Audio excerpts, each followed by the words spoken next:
that it's counting on the new Eskom board to turn the troubled utility around. The committee visited Eskom headquarters today to formally meet the Jabu Mabuza-led board. Eskom has been embroiled in, of course, one corruption controversy after another, and it's in the process of trying to sweep the utility clean. The committee says it has complete faith in the board, but it will be watching it with a hawk's eye. We want to allow them a space to be able to deal with that. We'll do our monitoring and oversight as we did by coming today during this oversight week of committees of parliament. And then towards end of March, we'll meet with them to come to the portfolio committee to make presentation on their annual report and the financials. We need to look urgently at municipal debt. The municipal debt is completely out of control. We have raised as well the issue of the allegations of illegal activities that has been happening in the institution, and we are saying to the board, attend to these issues as a matter of urgency. If Eskom fails, our whole economy fails. So from our perspective, it's been very encouraging to be here this morning and to see the commitment of the new board members, and for our perspective to also encourage all those hardworking Eskom members across the country who have not been involved in corruption. They must review all the contracts that were done under the leadership of Brian Molefe, Koko, and the other guy that just got fired now. But also they must not stop there. They must go and cancel all the contracts that were appointed under the apartheid government, that were being told that there are contracts that have been running for 40 years. They must cancel all those contracts. It's a new era. The board and the executive has not wasted time in tidying up the embattled utility. Matela Koko is the latest executive to be suspended. Koko had only returned to the power utility in January after being cleared of wrongdoing in a previous disciplinary hearing. In his letter of suspension, interim CEO Pagamani Hadebe said Koko had to be suspended immediately due to extreme exceptional circumstances, as lenders had refused to extend further credit to Eskom. We are dealing with an institution that has been trying to raise funding for almost a year, from July, was it July last year, where the investors didn't want to touch the paper. So we had a privilege of engaging with them, and they were clear, Mr. Kungugala, when I'm talking corporate governance, I'm talking individuals, they were specific. They said, these are the people we don't want.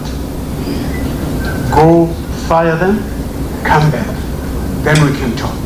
Chairperson Mabuza has assured the committee that the board will not interfere with the daily running of the company and that there will be no secret meetings with politicians held under his watch. The CEO is very clear that he's got to issue tenders and contracts on the basis of transparent, consistent and predictable policies that are out there. And once he's done that, I would be disappointed if I ever hear that his decision was influenced by a social engagement elsewhere. Meanwhile, ratings agency Fitch has downgraded Eskom to BB negative from BB positive with a negative outlook. It cited weakening liquidity and the company's uncertain capacity to fulfill its short-term financial commitments as the underpinning rationale for the move. This is the second rating agency to downgrade the power utilities rating after Moody's last week slashed its rating. Diabo Seto, SABC News, Johannesburg. Well, meanwhile, Eskom's Chief Information Officer, Sean Maritz, was suspended this week pending an investigation into alleged impropriety. He faces scrutiny for his role in signing off a 400 million rand payment from Eskom to an account in Hong Kong. Of course, previous reports suggesting that Eskom's Chief Financial Officer, then CFO Anuj Singh, negotiated a secret deal which was behind that payment. Well, we couldn't bring this interview to you yesterday, but Peter spoke to Sikonathi Mantshantsha, Deputy Editor at the Financial Mail, all the news about Eskom. Yeah, and I started by asking him to tell us a little bit more about the so-called signature fee. It was his duty to raise money for the company, those loans. So off he went and brought this deal from Huarong China Asset Management, and that is one of the biggest asset management companies in that country. But somewhere along the line, this guy came and established a company in South Africa. You know, you can establish a company by just sending your ID and your forms to the CIPC, and that's the end of it. Established the company, and its sole purpose was to deal with the opportunity that is Eskom, and thereafter there was this deal that they must sign.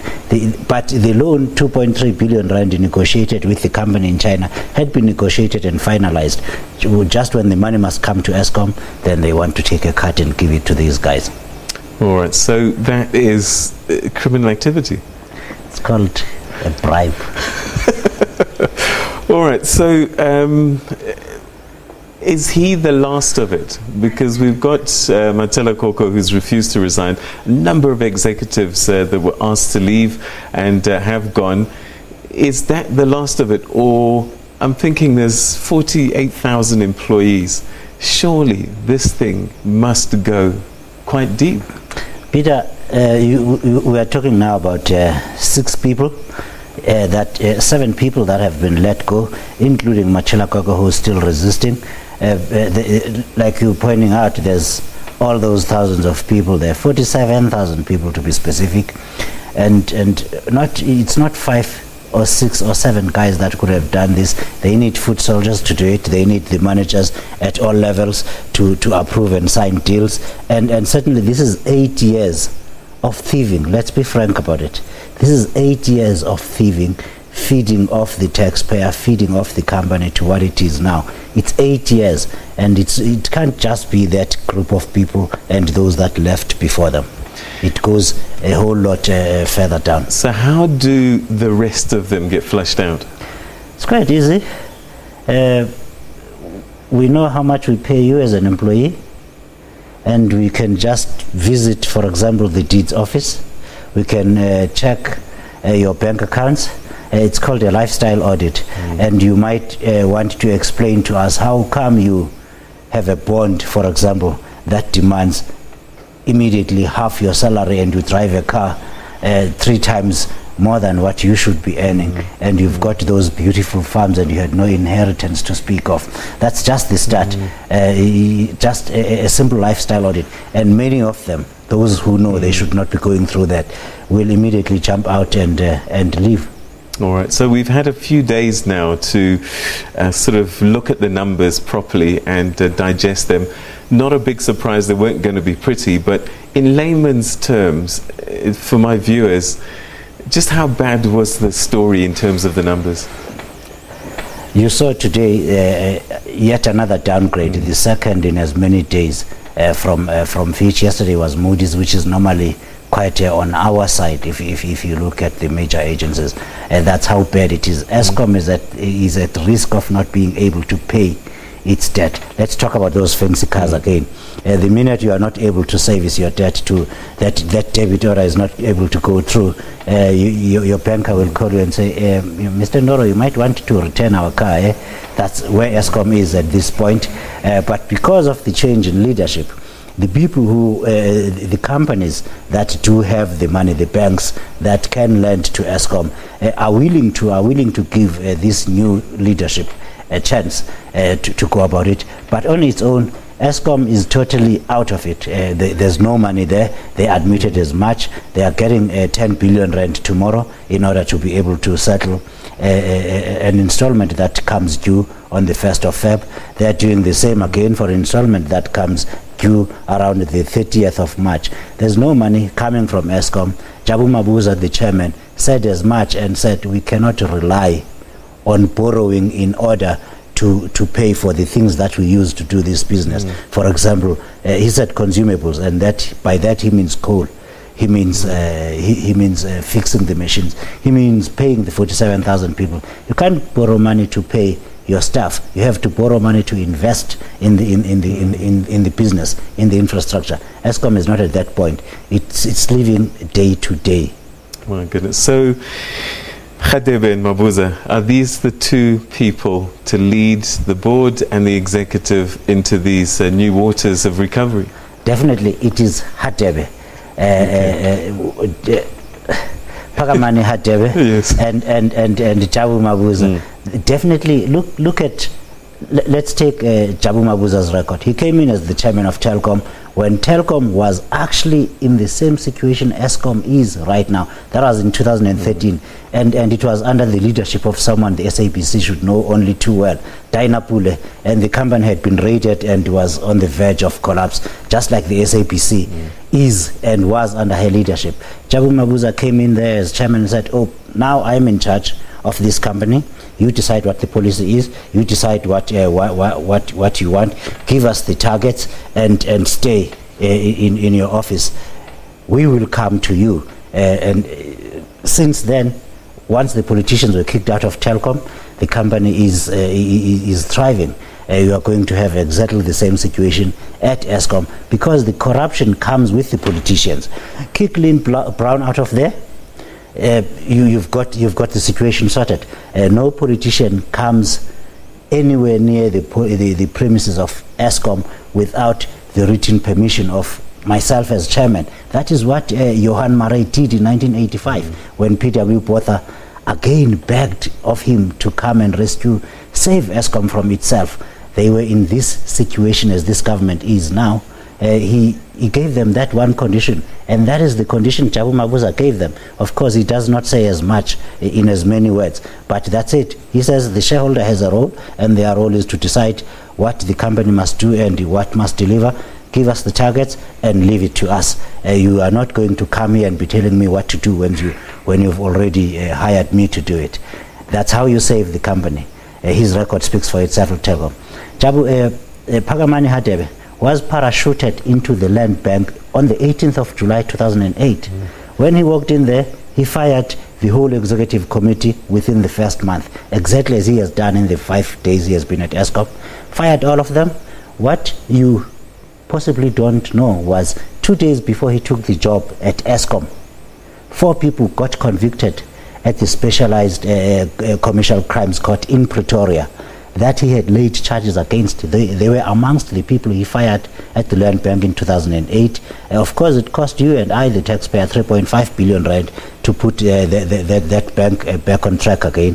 10 years later, 4 people, including the chief executive then of that company, they have now been sentenced or convicted in Pretoria for fraud and crime. Land Bank now, when he left, let's start when he joined in 2008, it had made a loss of 180 million rand. The following year, his first financial year in charge, the thing made a profit of 154 million rand. It's never made a loss since. When Pravin Gordhan became the finance minister in 2010, he said the land bank has been fixed and it had been making profits of about 500 million rands a year. Off he went to Barclays. He did a good job there until they chose someone else for a promotion. So land bank's tiny in comparison to Eskom. I mean, this is a Titanic. Will he have enough time and enough resources to turn the ship around? Eskom is about 500 times the size of the land bank. It's absolutely humongous.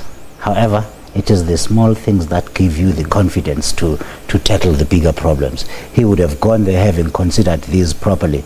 The training he received at the Treasury when he was head of the liability and asset management, together with that training at the land bank, and he went on to do great things at Barclays. They have certainly prepared him for this challenge. Time? They said he's interim chief executive and within 3 months they will appoint a new chief executive. Certainly he's going nowhere. And the man is only 50 years young. All right, so just before we say goodbye, this Matela Koko won't go away, but there's also another problem that seems to just hang about. Brian Molefe, he's now saying, I want my 11 million. What are the chances of him getting that 11 million? He wants far too many things. He wants his 11 million rands, he wants his Eskom job back.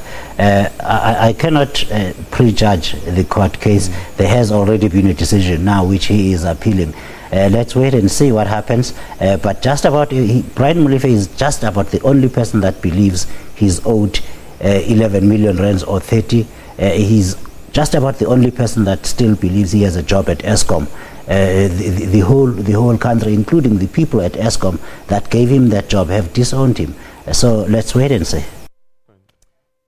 So Eskom's woes continue, but good news there about how the signs are to pointing towards a much better future. Yeah, and it'll be interesting to see if Eskom was listed on the JSE, what would be happening to that share price. Indeed. Anyway, talking of which, it's been